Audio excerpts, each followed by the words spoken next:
দারুণ লাগছে দেখতে।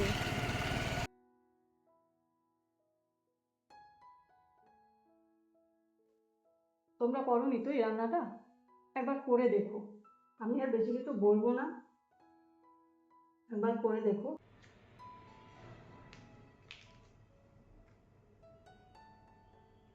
নমস্কার, আজকের ব্লগে তোমাদের সবাইকে স্বাগত।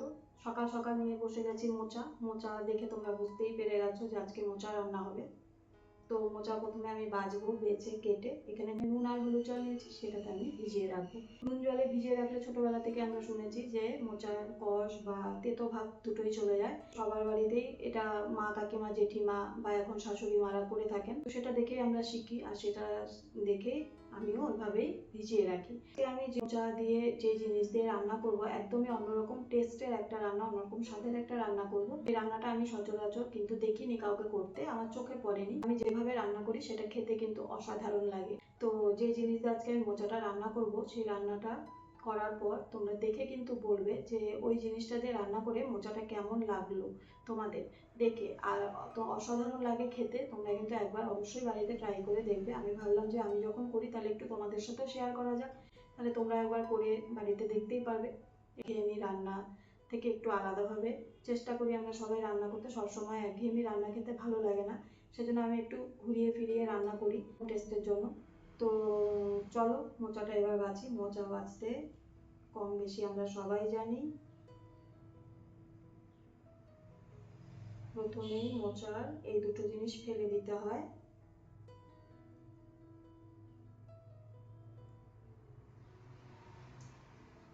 এইভাবে করে মোচাটা বেছে তারপর আমি মোচাটাকে কেটে নিয়ে ভিজিয়ে রাখবো।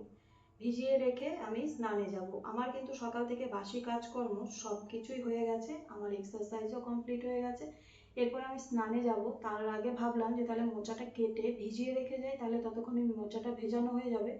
তারপর আমি স্নান পুজো করে আজকে আমি সবার প্রথম যে কাজটা করবো সেটা হচ্ছে কুলেখাড়া পাতা, সেটাকে আমি গরম জলে ফোটাবো, ফুটিয়ে ঠান্ডা করে সেটাকে আমি খাবো।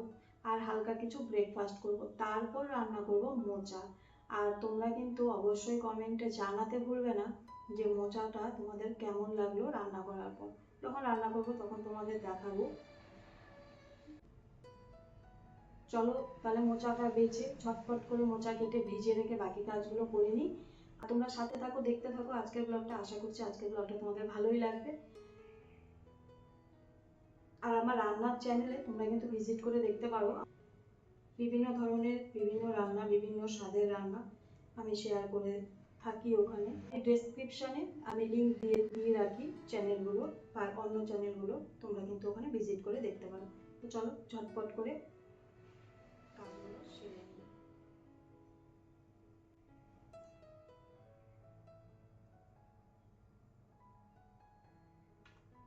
তো ফাইনালি দেখো এখানে আমার মোচা বাছা হয়ে গেছে। মোচা কাটার আগে আমি ভাবলাম তোমাদের সাথে একবার আমি দেখিয়ে দিই কি কি উপকরণ দিয়ে আজকে রান্নাটি হবে। এখানে মাছের ডিম আলু টুকরো করে কেটে নিয়েছি, মোচাটা কাটবো, এখনো কাটা হয়নি, বাছা হয়ে গেছে। এখানে আছে পেঁয়াজ, আদা আর টমেটো। টমেটো আলু কিউব করে কেটে নিয়েছি। আর এই কাঁচা লঙ্কাগুলো একটু শুকিয়ে গেছে, কিন্তু আমি এগুলোই আজকে দেবো, কারণ এই কাঁচা লঙ্কাগুলো ঝাল আছে সেই জন্য, যেহেতু আজকে তরকারিটা একটু আমি ঝাল ঝাল করতে চাচ্ছি। এখানে দেখো তেল গরম করে, মোচা আমার কাটা হয়ে গেছে, ঠিক আছে। অফ ক্যামেরা আমি মোচা কেটে নুন হলুদ জল তো আগেই দেখিয়েছিলাম, সেই জন্য আর বারবার দেখালাম না। কেটে আমি অলরেডি ওটাকে ভিজিয়ে রেখেছি। এরপর তুলে ওটা থেকে জল ছেঁকে আমি একটুখানি সেদ্ধ করে নেবো। আর এখানে দেখো তেল গরম করার পর আমি একটু নুন হলুদ দিয়ে, তাই আলুগুলো ভেজে তুলে নিলাম। আর নুন হলুদ দেইনি আলু ভাজাতে, কারণ আগে দেওয়া ছিল। তো এবার দেখো এখানে গোটা সাদা জিরে ফোড়ন দিয়ে একটু ব্রাউন করে যখন ভাজা হয়ে গেছে, তারপর আমি কিউব করে রাখা টমেটো, পেঁয়াজ আর সেই কাঁচা লঙ্কা দিয়ে দিলাম। আর এই দেখো মোচাটাকে যে ভিজিয়ে রেখেছিলাম, এবার জল ছেঁকে চলো এটাকে সেদ্ধ করে নিই। আর এদিকে ততক্ষণ আমি রান্নাটা কিছুটা করে নিই। আর এখানে দেখো আমি ডিমগুলো দিয়ে দিলাম। মাছের ডিম দিয়ে দেওয়ার পরে ডিমে যাতে নুন হয় সেই পরিমাণ হলুদ আর নুন দিয়েছি, আমি কিন্তু একবারে নুন হলুদ ব্যবহার করছি না। এরপর আমি মোচাটা দিয়ে দিলাম। ডিমটা কিছুক্ষণ ভেজে নিয়ে কিন্তু মোচাটা আমি দিয়েছি।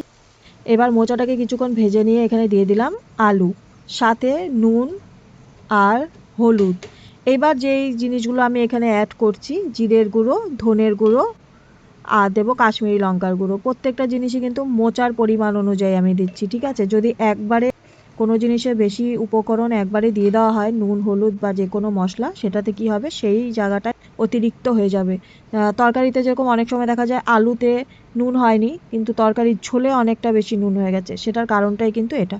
যাই হোক, তো আমি খুবই শর্ট করে তোমাদেরকে দেখালাম কিভাবে রান্না করেছি, তোমরা হয়তো বুঝেই যাবে দেখে।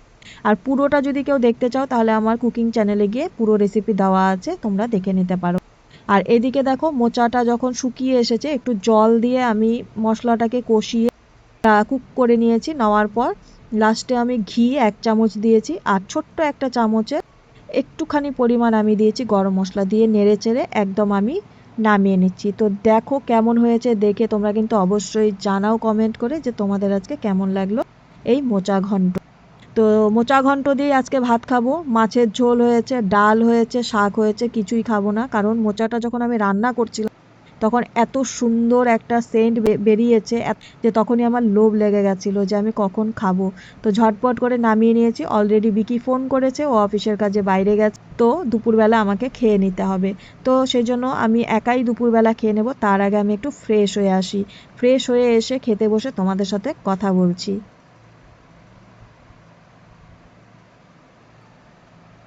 এত সুন্দর একটা সেন্ট বেরোয় রান্নার সময়,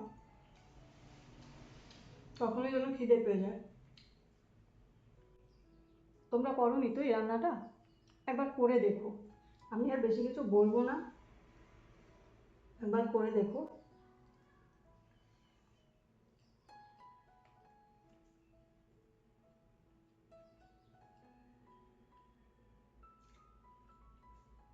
তো চলো আমি খেয়ে নিই, পরে আবার তোমাদের সাথে কথা হবে। এখন সন্ধ্যের পর আমরা দুজন একটু বেরিয়েছিলাম, বেরোনোর পর দেখলাম এক জায়গায় চিকেন ভাপা বিক্রি হচ্ছে। তো ভাবলাম তাহলে এখান থেকে চিকেন ভাপা আজকে ট্রাই করা যাক, তাই আমরা এখানে চিকেন ভাপা অর্ডার দিয়েছি। একটাতে লেবু দেবেন না, একটাতে লেবু দেবেন। একটাতে দেবো। হ্যাঁ, একটা দেবেন, একটাতে দেবেন।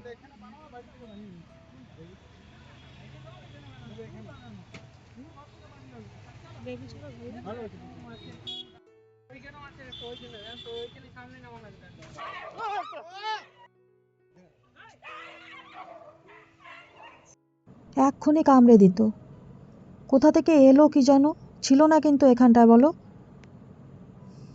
বাপরে, ভয় পেয়ে গেছে একদম। যাই হোক, এখন আমরা রওনা দিয়ে দিলাম। দেখো একটু বেরিয়েছিলাম, তো চিকেন ভাপা খাচ্ছিলাম ওখানটায়। দোকানে অর্ডার দেওয়ার পরে উনি যখন আমাদের জন্য আর কি রেডি করছিল, হঠাৎ করে 3-4টে কুকুর এলো। আসার পরে ওরাই মানে ঝগড়া করে এমনভাবে এসে মানে কামড়েই দিত, সবাই মিলে তাড়ালো। মানে এই যাত্রায় বেঁচে গেলাম আর কি। যাই হোক, এখন তো বাড়ি যাচ্ছি। বাড়ির পথে যেতে যেতে আজকের ব্লগটা এখানেই শেষ করছি। আজকের ব্লগটি ভালো লেগে থাকলে লাইক, কমেন্ট, শেয়ার আর সাবস্ক্রাইব করে পাশে থেকো। তোমাদের সাথে আবারও দেখা হবে আরেকটি নতুন ব্লগের সাথে। ততক্ষণের জন্য সবাই ভালো থেকো, সুস্থ থাকো। সবাইকে গুড নাইট।